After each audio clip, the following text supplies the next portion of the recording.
মুকুটমণিপুরকে good bye জানিয়ে আমরা বেরিয়ে পড়লাম পশ্চিম মেদিনীপুর প্রয়াগ ফিল্ম সিটির উদ্দেশ্যে। নমস্কার, আমি দেব, আপনারা আছেন অমৃতা দেব ভ্লগে। আর আমি এখন আছি রানীবাঁধে। এই রাস্তাটা আমাদের কাছে সম্পূর্ণ নতুন। আমরা পুরোটাই গুগলের ভরসা করেই বেরিয়েছি। আমরা দেখব নতুন জায়গা, নতুন রাস্তা এবং তার আশেপাশের নানান দৃশ্য। আমরা গ্রামে থাকলেও গ্রামের প্রাকৃতিক সৌন্দর্য কিন্তু প্রায় হারিয়েই গেছে, কারণ আমরা কলকাতার টাচে থাকি। আর আসলেই গ্রাম্য পরিবেশের মজা নিতে গেলে আপনাদের কিন্তু আসতেই হবে এই বাঁকুড়া, বীরভূম, পুরুলিয়া, মেদিনীপুর এই সব জায়গাগুলো। আর বাইক জার্নির সব থেকে মজা কিন্তু ডেস্টিনেশনের থেকে আমরা যে ডেস্টিনেশনে যাওয়ার মধ্যে যে জায়গাগুলো পাই, সেই সৌন্দর্যগুলো আমাদের কাছে সত্যিই এক অন্যরকম অনুভূতি আর অন্যরকম মেমোরি ক্রিয়েট করে। তাহলে চলুন আমার সাথেও আপনারা এনজয় করুন এই জার্নিটা। আমরা আর কিছুক্ষণের মধ্যেই এন্টার করব রায়পুরে, আর সেখান থেকে আমরা সোজা যাব সারেঙ্গা। আর এই হচ্ছে রায়পুর বাজার।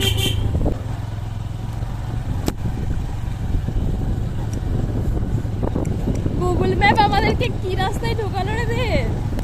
আমরা এখন গুগলের ভরসায়। সেটাই তো। হ্যাঁ, ঘুরতে যাচ্ছি। রায়পুর থেকে সারেঙ্গা যাওয়ার জন্য যে শর্ট রুটটা দেখানো হয় সেটা সম্পূর্ণ নদীর ওপর দিয়ে। এই তো। আর এই নদীতে নামার আগে পর্যন্ত রাস্তাটা কিন্তু খুব সুন্দর ছিল, যার জন্য আমাদের একটুও মনে হয়নি যে আমাদের নদীতে নামতে হবে। বাইক কি যায়? নেক্সট টাইম আসলে আমি একটা ডাম্পার নিয়ে আসবো এখান থেকে বালি তোলার জন্য। গুগল মামা কোথায় আমাদেরকে নিয়ে যাচ্ছে মামা? আপনি অন্যরকম। কিন্তু বলে গুগল মামার ভরসা করতে নেই। গুগল বলছি, মাপ দাদা যাব হচ্ছে, আরে শর্ট রুট দেখে উল্টো পাল্টা ঢুকিয়ে দিয়েছে।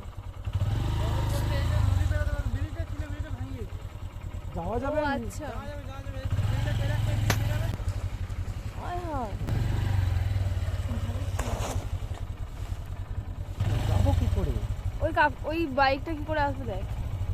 দাদা বাইক যাবে? ও কোথা থেকে আসে দেখ না। জল দিয়ে গেল সর্বনাশ। অমৃতা, হবে না হবে না। দাদা বাইক যাবে ওই দিক দিয়ে? একদম ভুলভাল রাস্তায় চলে এসেছি। তাহলে ওই রায়পুরের ওই দিকটা ওই সাইডে ঘুরে গেলে তারাঙ্গা হোক। মানে ওখানে একটা মার্কেট আছে, রায়পুর স্কুল, হ্যাঁ ওইখান দিয়ে চৌমাথা আছে। টার্নিং দেয়া সবজি বাজারে বললো টার্নিং ডে থেকে কোথায় গুগল মামার ভরসায় কি দেয়।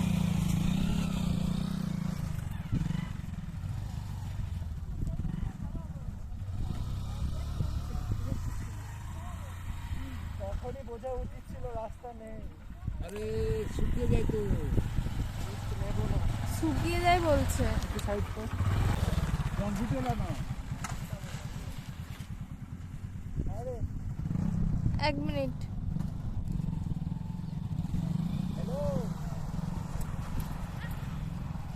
রায়পুর থেকে সারেঙ্গা একদম শর্ট রুট আমাদের দেখিয়েছে গুগল মামা। আর গুগল মামার ভরসা করে আমরা এসেছিলাম।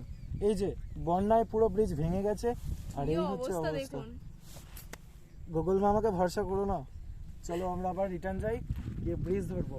রিস্ক নিতে চাই না, কারণ ব্যাগ ভর্তি জামা কাপড়। একজন তো তারপর বাইকটা জুতো, পড়েই বাইক, গেল। একজন তো কাছার খেলো দুম করে। তো আমরা রিটার্ন নিচ্ছি। কিন্তু অনেকে যেতে পারছে যারা একটু ওই। আরে আমারও খালি হাত থাকলে আমি হ্যাঁ, বিন্দাস চলে ভিজে যেতাম, কিন্তু যাচ্ছে, এইসব পুরো কিছু ভিজে নিয়ে যাচ্ছে। সম্ভব নয়, রিস্ক হয়ে যাবে। রায়পুর চৌমাথা থেকে আমাদের নিতে হতো লেফট টার্ন, তাহলেই আমরা ব্রিজটা পেয়ে যেতাম। কিন্তু কি আর করার, গুগল মামা তো আর বলে দেয়নি যেখানে রাস্তা নেই। সত্যি আমরা এইটুকুনি একটা রাস্তার জন্য মানে গুগল ম্যাপ আমাদেরকে কোথায় না কোথায় নিয়ে চলে। ওই দূরের ওই ওখানে নিচে দিয়ে যাচ্ছি, ওই নিচে দিয়ে আমরা যাচ্ছিলাম। প্রায় এখান থেকে 4 কিলোমিটার, 4 কিলোমিটার কোথায়, আরো বেশি। ওই ওখান থেকে আমরা পাড়া করা হয়েছিল একদম।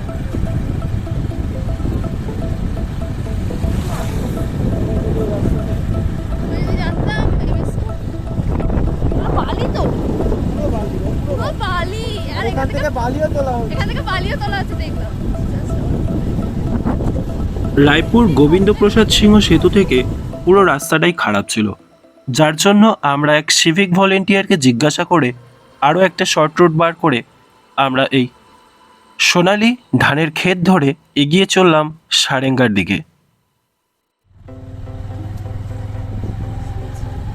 ওয়াও, তিনতলা নাকি এটা? তিনতলা বাড়ি?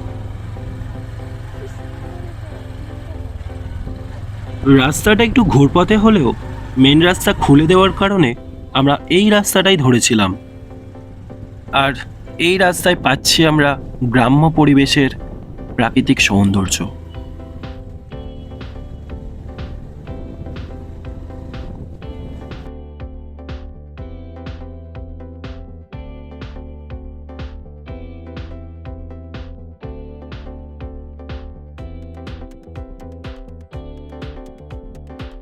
বাঁকুড়া জেলা শেষ করে আমরা ঢুকছি পশ্চিম মেদিনীপুরে।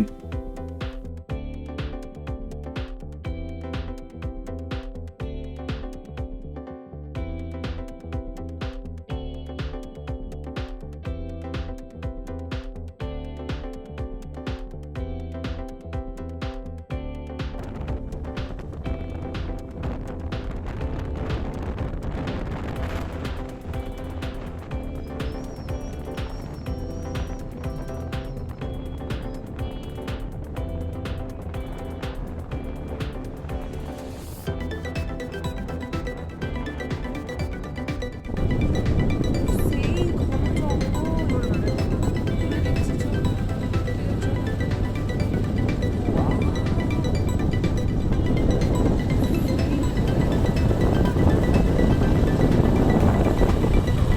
এই পথ যদি না শেষ হয় তবে কেমন হতো তুমি বলো তো। সারেঙ্গার পর এই হচ্ছে গোয়ালতর ফরেস্ট। সত্যি অপূর্ব সুন্দর। কলকাতার খুব কাছে এই জায়গাগুলো অন্তত একবার আপনার ঘুরে যাওয়া দরকার।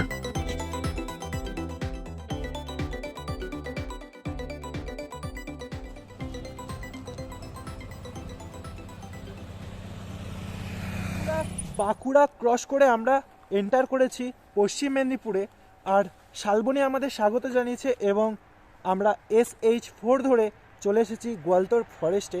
আর এখানে আমরা ছোট ছোট কয়েকটা ফটো তুলবো, ফুটেজ নেব, তোমাদের সাথে শেয়ারও করব।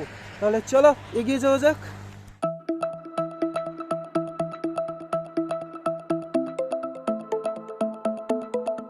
আর এই যে আজকের রাইডার এবং আমার ড্রাইভার। তো রাইডার এখন হাঁপিয়ে গেছে, কিছু বলবেন? না, হাঁপিয়ে যায়নি, মানে জঙ্গলটা এত সুন্দর এত সুন্দর। আমরা মানে ফরেস্টগুলো এতটাই সুন্দর, মানে কোনোদিন তো এইভাবে জঙ্গল দেখিনি, মানে এত ভালো লাগছে। জাস্ট চারিদিক জঙ্গল। আমি একটু 360 ভিউ দেখাচ্ছি। যদি টাইম থাকতো তাহলে আমরা মানে এই জঙ্গলের ভেতরে ঢুকতাম, কারণ জঙ্গলের ভেতরে ঢোকার জন্য রাস্তা আছে। টাইম নেই আমাদের হাতে, কিন্তু খুব সুন্দর রাস্তা আছে এই জঙ্গলের ভেতরে যাওয়ার জন্য। সত্যি জঙ্গলটা কি সুন্দর গো। জঙ্গলগুলো এত সুন্দর হয় কেন? দাঁড়া এক মিনিট দেখ।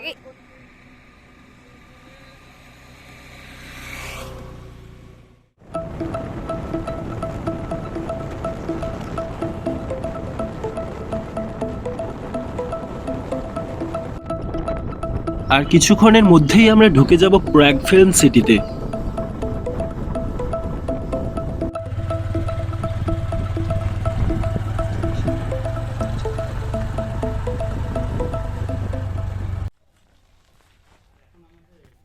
বন্ধুরা, প্রাগ ফিল্ম সিটির ডেডিকেটেড ভিডিও তো অলরেডি তোমরা দেখে নিয়েছো, আর যারা দেখোনি ডেসক্রিপশন বক্সে আমি লিংক অ্যাড করে রাখছি, প্লিজ দেখে নিও।